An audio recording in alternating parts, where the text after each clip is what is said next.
The NASCAR Cup season has reached the midpoint of the regular season. I'm Dustin Long, and I'm joined by Jeff Burton and Steve Letarte to get their takeaways so far and to look ahead. And gentlemen, I guess first off, just ask you what stood out to you the first 13 races of the season. Jeff?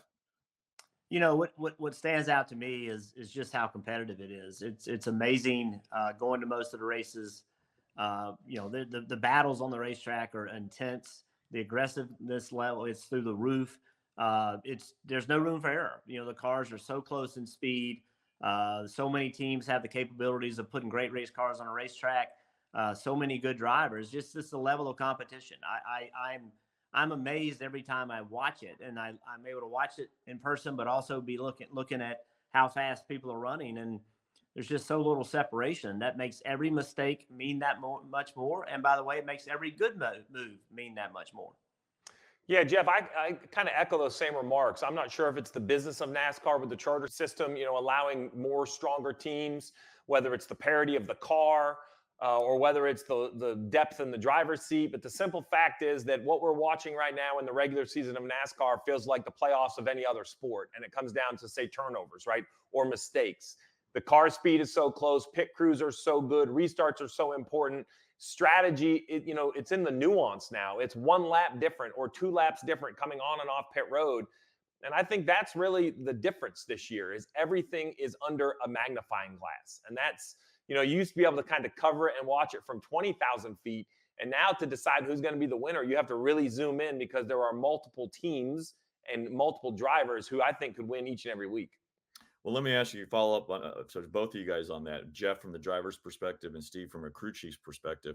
With everything being so close, with everything being so tight, with it being down to 1, 2 laps in some situations, Jeff, what is that like on the driver? What are they going through at this point? And Steve, from a crew chief's perspective, how are you preparing your team for this, and what are the challenges with that, Jeff? Well, I think it ramps the pressure up a great deal, and I think I know that when you go to the racetrack and you have a 15-minute practice, although that's become normal, it makes that 15-minute practice exceptionally important, and it makes qualifying exceptionally important. Track position is so critical to having success on the racetrack, and that pressure starts on Saturday, and then the very first lap of the race, you can't give up 2 spots, you can't give up 3 spots, you can't have a bad restart. So I don't know of a time in the sport where the pressure has been higher on drivers to perform in every area. Because when you don't and you make a small mistake, it may be because the guys you're racing are so close to you in speed, you may not can recover. And you're talking to a historically bad qualifier. I don't think it ever really hurt me that bad, but it hurts you today. And if you don't have great restarts and actually drive the way that you used to be admonished, like you didn't drive like this. Like our generation wouldn't have put up with it. We'd have fenced you. We would have taken care of you. But now you have to. So the pressure has gotten through the roof, and the willingness to do things that you may not be comfortable with, finding a way to get comfortable with it has become a necessity. And it's just a whole different level of how you prepare and what your expectations need to be of what your job really is. Your job is no longer to make 500 miles and not hit anything. That's not the job anymore. The job is you got to go hard every single lap. You got to push every second. You got to be on full tilt every single lap. And that is new. That is not how this sport's always been run, but it's certainly how it's run now. Analyze, grade, and lead. That's what the crew chief has to do. The first thing is analyze your performance. I don't think it's as clear as we think it is. It's not just who finished where on the racetrack. Like, how did you truly perform? Because there are things, while it seems like an excuse to say stuff that's out of your control, if you start chasing the things that you really can't control, then you're going to emotionally go into a tailspin and you're just never going to keep up with this type of competition. You have to understand, if the goal was X, did you accomplish your goal? Did you reach it? How are you truly performing on restarts? Like Jeff mentioned, on pit road, raw data, right? How do you analyze the data? And then you talk about some leadership. You are not going to be right all the time. Can you lead your team? Do you have a motto, a guiding principle? What is the guiding light of your race team? What is the attitude? What is the effort? They're not all the same. When you listen to the 11 of Denny Hamlin talk about his race, it's very analytical and math driven. When you listen to Ryan Blaney, it's very emotionally driven, yet they are both successful race teams. So I think as a crew chief, that's what you have to do, is give your team, between you and your driver, a little bit of a motto, a little bit of an attitude, a little bit of an identity, because it can easily be lost in all the storylines on a Sunday. Let me ask you guys both this. Is at this point last year, eventual champion Ryan Blaney had no wins and no stage victories. So is there a driver this season so far that has not been one of the dominant ones that intrigues you along the lines of what we saw with Blaney last year? Well, I can tell you that every team in the garage is using that. The last two championships, actually, you think about Joey's win, Blaney's win. I don't think they were favorites going into the playoffs.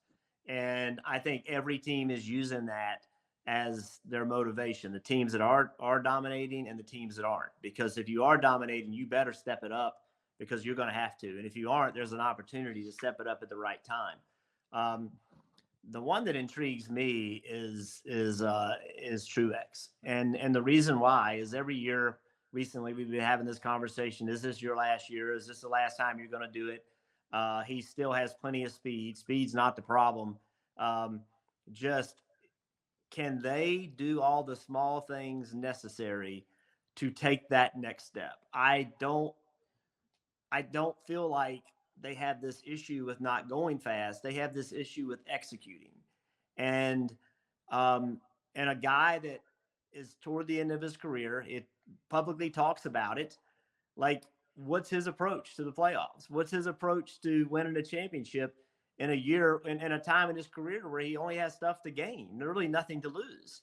And I just find it fascinating that he doesn't know if he's going to be back next year or not. It's May. Come on, man. Like, how I couldn't do it. Like, I'd want to know. And so it's going to be interesting to watch him and that team navigate the rest of the year, whatever he decides, because no matter what, it's toward the end and he has a lot to gain and almost nothing to lose. I mean, I think the question to me is really who has the firepower to go on a 3 or 4 race streak. Blaney, what he did when it mattered most was super impressive. I think Truex has that firepower, has the ability. He's sitting in a car that can do it. I think Chris Buescher has that firepower. Now, it was earlier in the year last year. He did it in the middle of the season. We saw him win multiple races in a row. We haven't seen that out of Ross Chastain, but I think he has the attitude to do it. Remember, he won that final race at Phoenix with the one that Blaney ended up winning for the championship, right? It was Ross Chastain who went to victory lane. So those are 4 drivers that I really think. I have Alex Bowman, right? We haven't seen Bowman return to form since that back injury that sidelined him almost a year ago. But I believe in the last handful of weeks, he has been creeping back into that strike zone. You don't win races from 15th or 20th. Alex Bowman has made a career about running off the radar in 5th to 8th and then doing the right thing at the right time, whether on pit road or on the racetrack, and winning a couple races each year. I think Alex Bowman could be the guy. And I think all of those are the ones that we don't already see as dominant, right? Either way, you're going to have to get your way through the 5, the 24, the 11. I think that's what's going to make the playoffs so fascinating, is there are a lot of drivers that can do it. Who will do it? Okay, so let me ask you this. There's a pair of 2-time Cup champions who are fighting for their playoff lives at this point. Kyle Busch is just inside the playoff standings. Joey Logano is outside a playoff spot at this point. So for both of you guys, how did they get here, and what will you be watching out of both of these teams the next 13 races? Joey got there with just an horrendous start. They had a lot of DNF. They had a lot of problems. They just got off to a bad start. Then they steadied the ship and got some and started having good finishes, getting stage points. And then, but because of the tough start that they got, they're not afforded that many more bad events. And they could be in that situation where they are looking at, okay, how we're going to make these playoffs. And that's a real thing. So can they do it? I am never going to bet against Joey Logano. I will never bet against Joey Logano. That guy is a fierce competitor. He knows what he's doing. He's really good at what he does. He drives for a really good race team. They have a lot of respect for each other. So I'm certainly not going to count him out. The other side of that, Kyle Busch, they have to find something different. He's currently, think about the equipment he's driving. I think last year we didn't know how it would look. He impressed. He was up front. He impressed me specifically on where that car ran on speed. But now when I look at the RCR group, Kyle Busch is barely in. His teammate Austin Dillon is 31st in points.